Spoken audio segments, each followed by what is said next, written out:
This is Andi Purewal for Boxing News. I'm joined by Peter Fury here in Telford. Peter, it's been a while since I've last seen you. How are you? How's life treating you? Yeah, not too bad. It's all right. Another day. We're ready to go. Ready to go, and you've got Mr. Matty Harris obviously working with yourself now. Talk to me about this link up firstly, Peter. What have you been trying to work on him with, and where did it all come from? It's just he's well known now. He contacted me. We got together. I've known Matty for quite a few years now, and so he's joined us. I think since October. So he's been constantly working on stuff. When he came to you, and obviously when he had that loss on his record, how much have you felt that he's learnt from that? Loss, it means nothing when you're just starting up. So I don't even regard it as what it is. It's all about learning. It's about matching them right, guiding these young heavyweights, and so far so good. Simply because we haven't caught up since. One question I was interested to ask you is, I remember doing an interview with you a few years ago where you spoke about being frustrated by the politics of the sport, and you was happy with the people you was working with at the time, Hughie, Savannah, April. It seems to have expanded a little bit now. You've got a couple more under your wing, Matty being one of them. What's changed, if anything? Nothing, it's exactly the same, but Matty's a very nice human being, so we've ended up, we know each other well. And so I've got something I can help him with, and that's ultimately why I'm here.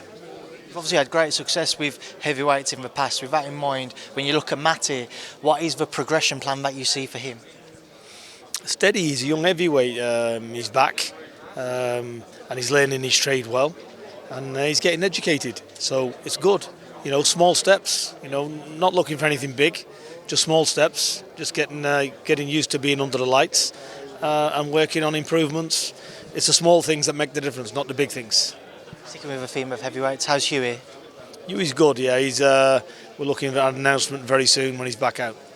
I know you can't say too much then with that in mind, but a frustrating kind of chapter in his career. Is this the year where everybody really wants to kind of batten down the hatches? And does it feel like making up for lost time now? It might be frustrating for everybody else, but he's going to be back very soon. Going on to another charge of yours, Savannah Marshall. How's Savannah doing? Savannah's good.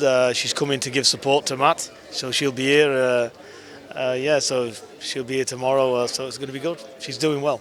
We know that she's speaking about that potential crossover into the PFL to face Claressa Shields. Will you be involved with that? Or what's kind of the training situation around that?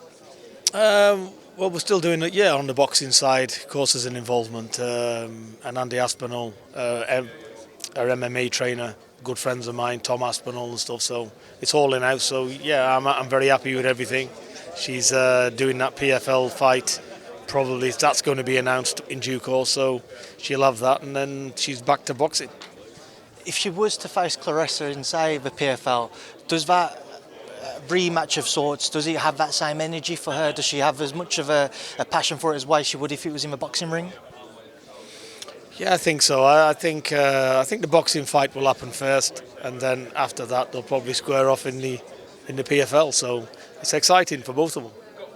Fancy yourself as an MMA trainer now, then, Peter? No, I've got no involvement in MMA. I don't know the first thing about it. That's why Andy Aspinall's doing it. I'll just stick to my old-fashioned boxing. You're not the only one. I'm very much on the same wavelength. Obviously, we've got some good heavyweight fights on the horizon. Next week, I just want to get your thoughts on a couple of them. Joseph Parker-Zhang Joshua-Ngannou. It's split opinion. What do you think goes down? I think it's a great fight. I think Parker's got better boxing skills. So listen, it's a pick 'em kind of fight, but Joseph Parker seems to be on a roll. Let's see. He's a big man, Zhang. He's a dangerous big fella as well. I don't think Zhang's got age on his side, but he's definitely a good fighter. We've seen what he's done with Joe Joyce twice. But styles make fights. It doesn't mean to say he's going to do that to Parker. So let's see. Again, that's a good fight to see. You've obviously come up against Joseph Parker previously. What do you make of kind of a development in his career? How much credit does he deserve? He continues to want to face the best. Nothing's ever stopped him from wanting to challenge himself against the best fighters in the division. I think he needs maximum credit. Him and his trainer. I think he's had ups and downs like everybody else. But look, you don't stay there, do you? You get up, you brush yourself off, and you carry on, and you better yourself. And that's what he seems to have done. And he's full credit to him. I've had a few interesting comments. You mentioned his trainer. Obviously, Andy Lee's had great credit with the work he's done with Joseph Parker. On the back of that fight, a few people said to me that's probably the first fight where we started to see an Andy Lee fighter coming out of Joseph Parker. Do you agree with that? Do you think that the Wilder fight that is for Parker, that was the first time we really saw Andy Lee's footprints being put onto him? I think what it is, you've got to say, he's been an experienced fighter. He's lived in the gyms, and these are the type of trainers that people really need. So it's good. It's good. He's doing well with Joseph Parker. They're a good team, and they're progressing very well. You can't ask for no more, can you? Obviously, you've got Anthony Joshua, Francis Ngannou headlining that event. Most people still obviously favour AJ heavily, but we saw what Francis did with Tyson. What do you expect to see between Joshua and Ngannou? It's hard to say. Ngannou's a big, lovely fella. When I say lovely fella, I mean where he's come from. Big, powerful unit. Let's see. Can he take? Let's see how well he holds the shot, really, because he never really got. He's not really been tested to see if he can hold a shot well in boxing. Here we're going to find out. So you can be as big, you can have much power as you want. What's he like at taking it? We don't know. So listen. It's amazing what he's done up to now. So, but don't ask me who's going to win, because you've got to pick the obvious one, haven't you? A blind man could say who's going to win, but there is upsets out there. Things go wrong. Back down to British level, Fabio Wardley and Fraser-Clarke for a British heavyweight title on March 31st again, one which has divided opinion, but a few more people may be edging towards Fabio Wardley given their pro career so far. But he's got a lot of experience, Fraser-Clarke. He's got to put it all together. I'm sure he'll be training himself more than what he's ever done. So I think it's a pick-em type of fight. It can go either way. Wardley, I'm impressed with. He's a good young heavyweight. Fraser, he's also a good heavyweight, but we haven't seen. He's got a lot more to give, if you know what I mean. But it's early stages in his career. But I think this time we'll see a different Fraser-Clarke as well. So it's a fight I'm interested in seeing. It's a good domestic fight, that.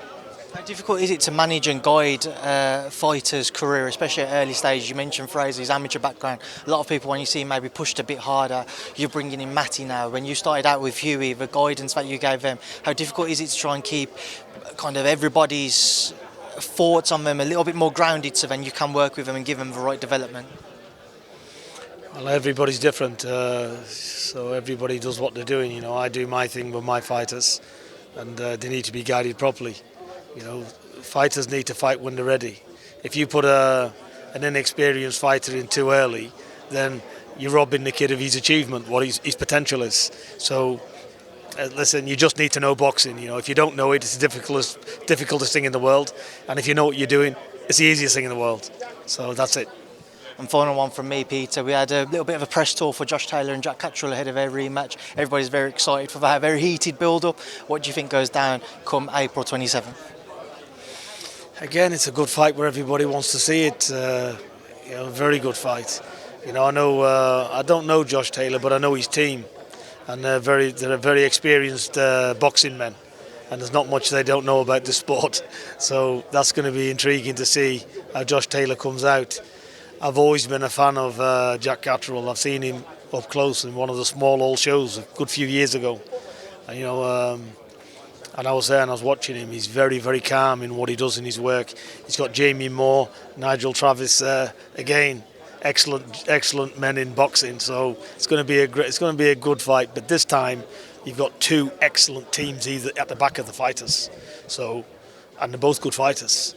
So yeah, I'm very interested. I know there was a lot of politics last time, so it's nice to get it on and settle the score once and for all.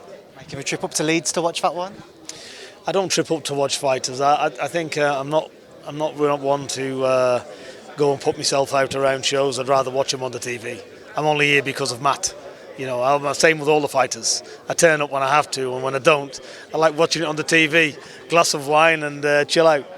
Well, Peter, listen, I hope you can enjoy a successful night on Friday night. Thank you for speaking to me. I'm sure I'll catch up with you again soon. Thank you very much.